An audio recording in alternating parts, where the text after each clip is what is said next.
Благодарам, подпредседателке.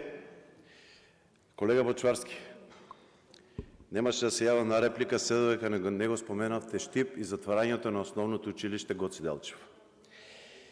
И при тоа изнесовте лаги од говорница.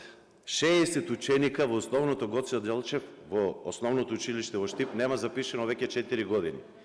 Бројот на деца кои што се запишени оваа година е 20 деца, а знаете дека до основното училиште гравитираат уште две основни училишта.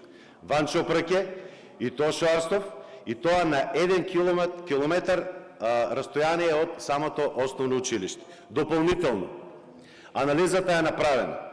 76 вработени има во тоа основно училиште. Заедно со Министерството за образование и заедно со Универзитетот Гоце Делчев, знаете дека во текот на оваа недела имаше пресконференција, заедно градоначалникот, ректорот и Министерката за образование. И беше укажано дека отпуштање од работа ниту од едно основно и ниту од едно средно училиште нема да има. И тоа ви е сосема јасно.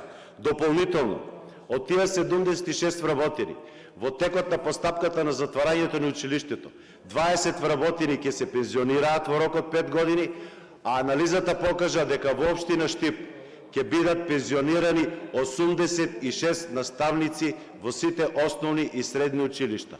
Дополнително укажува дека зборувате невистини или пак не сте упатени во проблемите во општината во која што за жал бевте градоначалник, а знаете дека општината е основач на основните училишта и средните училишта во општина Штип.